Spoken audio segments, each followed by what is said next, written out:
so flustered I can't concentrate on anything. Oh yeah. Man, my wife, she just has so many issues. How do I fix her? You know what I mean? No, I'm just kidding. Hey, what's up guys? Brian and Liz here with FPO2. Trust you guys are all doing well. Hey, if you guys are new to the channel or if you guys have been watching us for any length of time, we're gonna do something a little different. We're going to talk to you guys a little bit about us so you guys can get to know us a little bit more and why you should even join this adventure with us. You wanted to share some different thoughts, and we got Frank, our cat, joining us on this video too, just so you guys know. But we wanted to talk to you guys and just share with how we met. You wanted to do a couple part series, I think. Yeah, I think it's so easy. Like, you hear people all the time ragging on millennials, and right. Especially specifically marriage lately, with the divorce rate being so high. I hope what you guys find by following us on social media and just our previous posts and just kind of our ethos of who we are. We're very marriage positive, and we believe that marriage today isn't bad or ugly or evil, and it can be a very beautiful, awesome, enriching thing. And it still has its struggles, its ups and downs, and we're not perfect. Not at all. Like, we fight. We want to preface all of this we're not here to give marriage advice. No, we're here to learn along with you guys and share things that we've learned along the way, and we'd love to have a community around it where we're learning from you guys too. We always appreciate all you guys that have been married for 10, 20, 30 years, and we've got some great role models and mentors in our life. We're so lucky. That have been married for a long time, and we lean on them and we ask them questions, and normally it's Liz going to certain people and saying, hey, I want to get better, and Brian's perfect, I don't know what else. Totally. Okay. And I always go to my coach and mentors and I say, man, my wife, she just has so many issues. How do I fix her? You know what I mean? No, I'm just kidding. So we wanted to share with you guys for just a few minutes how we met, maybe just talk to you guys a little bit about our story, and get the ball rolling on maybe a marriage positive discussion in some of our videos. I think it's a series you guys will enjoy. Even if you're not married, I feel like this can still be very useful and like a good resource. For sure. Especially as entrepreneurs. Like, being entrepreneurs is hard enough, and then you add marriage into it. Like, being a business owner and just one person, and then all of a sudden this other human is in your life, and how crazy that can be, and that you can't control, that doesn't think how you do, that has a different background, that socioeconomically we're probably the same. Yeah.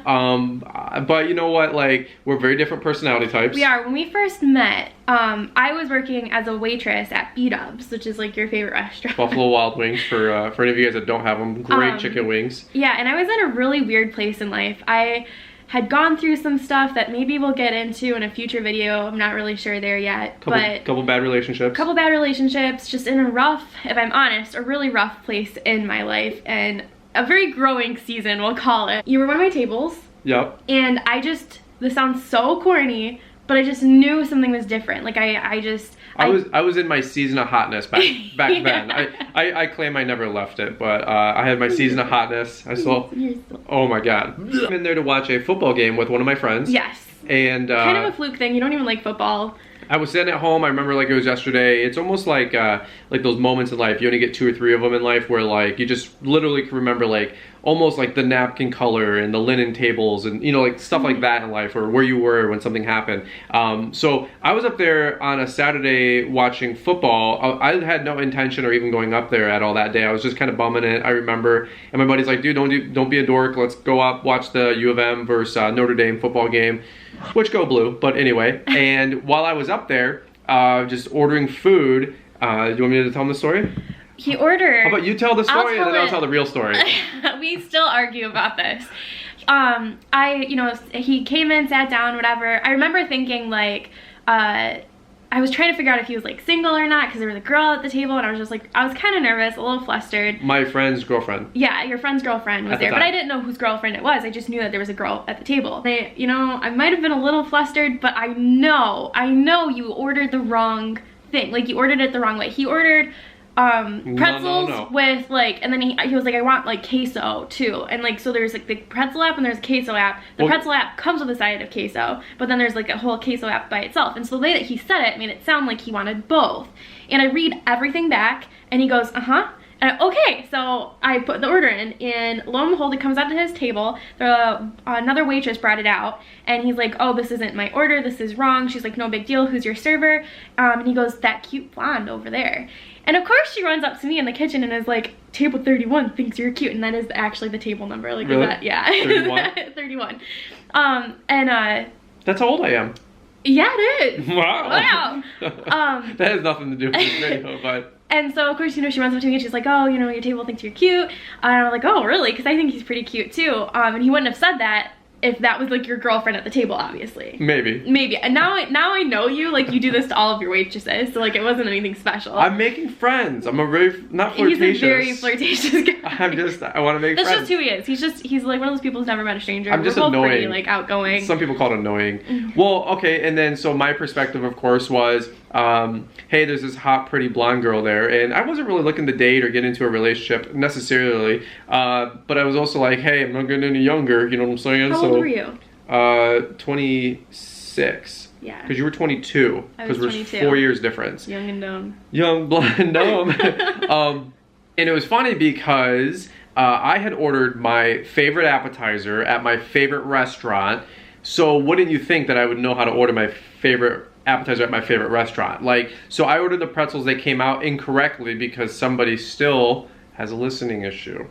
And I'm not saying it's our cat, and it's not saying it's me. You just get me so flustered, I can't concentrate on anything. Oh yeah. So if they haven't clicked off the video by now, you know that like puke in your mouth thing, that you have a burp? Like I think. A burp? Yeah. Oh, a vomit burp. Yeah. I think a couple people, you put that together? I just did, yeah. So anybody who might have just burped in their mouth, they're like, wow, this is horrible. The food runner, who was your old best friend, came out with the food, and I was like, well, what's that? That's obviously not what I ordered. And she, like you said no problem, we'll get it fixed. And I did say, it's that cute little blonde one over there. So what happened after that? Tell them, like. Well, then we had a parade go by of all the different waitresses and servers and waiters that were on at that point, because I couldn't figure out how old he was. So I figured out that. Because you guys are in your cubby. Yeah, we're in our cubby, you know. Yeah. And, you know, he doesn't drink, so it's not like I got like an ID to check for a beer or anything. Like, I had no idea how old he was. And tell him what you did. You Googled me. Yeah, when he checked out, he wrote, you know, he checked out with a card, like his debit card, and I wrote his name down, and we Googled him. Stage 5 clinger. Already. Always has been. And the man did not have a Facebook. He didn't have any social media. Nope. Nothing. The only thing that was online was that he had owned a business. Yeah. And I saw on the table that his car keys were sitting there with an Infinity key fob and then like a Ferrari, like legit keychain from a dealer. So I was like, oh wow, like you don't just, I mean, you can buy a Ferrari keychain, but if it's from a dealer, usually like you bought a car from them kind of a thing. Which a friend gave to me to dream big. Oh, I didn't know that, and I knew his business owner, and I was like, wow, he's gotta be like, you know, doing pretty well. And joke's on her. Really, like honestly, like I joke about it, but I couldn't let him leave without knowing I would see him again. But like I had a really hard time being very forward and like giving him my number. So I remember it because like you had already checked out, and I'm like, he's gonna leave at any point. I write down my number with my name, and I'm like frozen, like cannot move, like cannot walk to the table to give him my number. It sounds so silly because I'm a very outgoing person. Like it really wouldn't normally be something that was hard for me, but like right. I just freaked out, and my friend grabbed it from me, and so embarrassing. She couldn't just walk over to the table. She was literally like marching with it in her hand. And I remember this beeline for him. He thought he was in trouble about something. Seriously, because like when somebody comes at you, you just feel a disturbance in the force. And I saw it coming from the cubby, and I'm like, that lady is coming at me, not to me, at me. And so she goes, here's your server's number, and like walks away. And I'm in the corner just dying. So I was like, thank you. Yes, I do. Yes, I will. Then they get up to leave. Which was out of character for me, by the way. Yes. Because I wasn't really like interested in anything like that. No, you're concentrated on building your businesses. Like, always, yeah. Yeah. Mr. Businessman. And to leave, they had to walk past where I was standing. Past the front door. And there wasn't a way, like, as they're walking to me that I could have, like, scurried away. Like, I'm stuck in this cubby now. And he walks past, and there's, like, a half wall, like, separating the cubby from the dining room. Sure. And I sink to my knees. Like, I'm gonna hide behind this wall. I'm walking out, going, nice to meet you, Liz. And I just duck. And she, like, ducks, and I go, oh, so much cringe. So much cringe. Yeah. Oh, God. We need to talk about maybe on this video or the next video, but we got to talk about our first date. Yeah. Our first interview, which is our first date. We got to talk about how we got engaged. Yeah. We got to talk about the wedding and everything. Everything with us, we never try to like make it an adventure or an epic fail or something. It's just, we're not like really drama people either. No. It's just, whatever we do, we just make a mistake and it turns into this fiasco. We just enjoy having fun and laughing so much at the stupid, crazy stories that come up. Let's talk about our first date. It's not our first date. Let's talk about the interview. Our interview. Okay, so we'll keep it short so this video doesn't go too long, because you guys know we could talk all day. So at the very first, when I got your number, that was like a Saturday, and I had texted you like I think the next day, Sunday night. No, you texted me that night. Okay. Because I was still at work. It was like 2 in the morning. It was like 2 in the morning, so it was technically Sunday. But I was closing, and I was there with like my girlfriends that I was working with when I gave him my number. Rolling silverware. Yep, and chit-chatting. Yep. And I was like, oh my god, like what do I do? Do I text him back? Like, I mean. They said the 2-day rule, right? Yeah. Don't text them or call them back for at least 2 days. So I waited until like Sunday night, so like a whole like 24 hours. Yeah. Were you ducking in a cubby when you texted me back too? I'm so embarrassed. You can't see me. So I said, hey, let's get together Monday. Yep. And something came up. You rescheduled. You were nervous. It was like the day of, like an hour before, and I was like, I can't make it. Yeah. Because I actually used to struggle a lot with like social anxiety and just anxiety in general, and like. Then you add a hot guy to the mix. I just couldn't. It's compounded. And so I made up some story about like how I couldn't come, and I like ditched you, but not like I canceled in like a polite way. No, for sure. And we rescheduled. I think it was Wednesday. That Wednesday. Yep. And we did meet up on that Wednesday. Went to a Starbucks. Because we didn't know each other. Public places. We wanted to meet, in a public place, and without a server. And just like. Because they interrupt you all the time.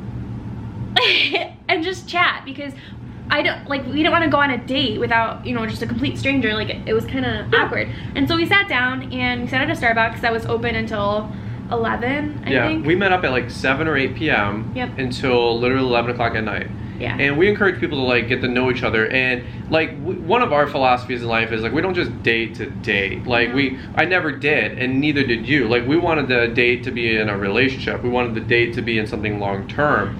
We're both type A people, and we've never really seen the appeal to casually dating somebody, especially where we were at in life. Like we don't press this on anybody or push this on anybody, but like dating is to find a suitor. It's like to find somebody you're gonna get married to. It's not to just whimsically, cheaply date or hang out with somebody. That's not what dating is, in my opinion. Now, you can be friends, you can be boyfriend, you can be girlfriend, but if you're dating somebody, it's like you're evaluating whether or not they're gonna be your life partner. And I think society kind of gets that mixed up a little bit. And we're not pushing that down anybody's throats, but there's such an eroding of courting, being very gentleman-like, very ladylike. Dating and all that other jazz has gotten very cheap in today's world, especially with millennials. And a lot of the issues we've seen with divorce and bad relationships usually stem from the beginning, that there was no boundaries in the beginning of the relationship. There was no expectation in the relationship. No standards. No standards. The guy's not being a gentleman. He's just being a male. And honestly, women. I think they know what we're talking about. Yeah, I think ladies could hold some more self-esteem, but they've been beat down by society, and that's a whole other video we could always get into. Not to go on a soapbox right here, right? But our first date, it was more of just a casual, hey, let's get to know each other and see if it makes sense to date. It started that way. Yeah. It started that way. Because then the onslaught of this is what I believe. We talked about We went everything. Politics, religion, business ownership, what we think about jobs and careers, how to handle finances, kids. You guys are like, really? That's you guys think just bringing up politics in one dating environment could be catastrophic. We handled everything. It was like a business meeting. We sat down, I presented what I beliefs. wanted, and you presented yours, and we're like, do these match up? Yeah, okay, let's go on a date. It was almost one of those things where you ever hear people like they date for 2 weeks, then they get engaged and married like 2 months later. Like it was almost like that kind of story, because we covered so much content and topics, and it was just such a comfortable conversation, and that's how I kind of knew you were my soulmate. Because it was so genuine, it was so easy to talk to you, that I felt like we covered 6 to 12 months, at least 6 to 9 months worth of dating topics in our first 3 hours of being together. Yeah. And so most people, they don't find out what they want to do for kids until 6 months into a relationship, or God forbid after they're already married, and one couple's like, hey, I want 2 kids, the other one doesn't want any kids, and then they just, there's just an issue. So we always tell people date, inquire, learn, which is what our first date was. It was horrible in terms of romanticism, I'll tell you that. That's when we had our first date at the cider mill, which is another video. We'll leave a card for that one if you want to relive that first experience with us. But it was a really good experience. We did shut down Starbucks at 11:30. They asked us to leave. They're like, you go now, you know. I've never had that happen before. They were like, yeah, we're all done closing up. Like, and we're like, oh, like, do you have, we don't mind, like, if you have to, like, wipe down table. We were those people. Yeah. And they're like, oh, no, we've actually, like, literally done everything. We just need you to leave so we can lock the door. And I was like, I'm so sorry. That was our, how we met. And that was our first interview date. We don't really call it our first date. That it wasn't a date. It was our interview. It was a compatibility interview. That is the most romantic thing I've ever heard. It worked. It worked for us. Yeah. And you know. Definitely do more videos like this talking about our first couple of dates, some more marriage advice that we can give you guys. We're 3 years into marriage. We are not here to sling out a crap ton of marriage advice to you guys. There's definitely people that have way better program systems, perspective, and all this other jazz and foundations and stuff like that that can pour into you guys on that. But for us, if you guys come on this journey of getting to know us more, we want you guys to feel comfortable hanging out with us, watching our vlogs, and getting to know us more. And just know that we may have a different philosophy in life. We may have a different perspective on life that is very counterculture, very different than the world. And whether you believe that way or not, that's totally up to you. Frankly, we don't hold that against anybody. We're not pushing that on anybody. But you can tell that we enjoy living our life to a different drum beat, a different call. And you know, we really enjoy respecting each other, respecting people. And you know what? This was just a fun little video. We were thinking about the video for the last week or two off camera, and we're like, dude, that would be such a fun video that helps some people, and maybe just give you guys some hope or some encouragement, and just laugh hopefully at some of our crazy antics. Yeah, and just be another example out there that marriage is, like I said, it's a good thing. It's not evil. It's not bad. It's like. We both come from divorced families. Right. Both of our parents are divorced. You know the rule now, right? What? Now that we did a video on marriage, we can never get divorced. I wasn't planning on it anyway, but well, I guess. I'm just saying, there's no out. We'll cover that one in another video. So there's only two ways, or one way out. That's by what do we always say, death, right? So and that's why we always threaten to kill each other. No, I'm just kidding. All right, guys. So hopefully you enjoyed this video. Leave in the comment section down below if you'd like to see more, and maybe turn this into like a little bit of a series and like how we deal with stuff in our marriage, how we deal with business in our marriage. Yeah. I have a guilty request. Leave us a comment down below. What was your first date like? Because did you guys do the inquiry date where you got to go on the job interview, or did you guys have like some romantic first date where he took me on a hot air balloon ride and we had a picnic?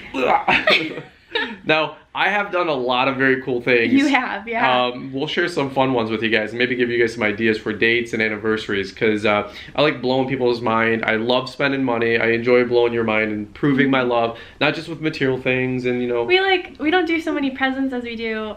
Memories. Like, memories. Yeah. Memories, for sure. And we got some really good ones we can share, don't we? So far. So it's getting pretty crazy. All right, we're over and out. FPO2. If you guys enjoyed this one, of course, shoot it a big thumbs up. Any final words?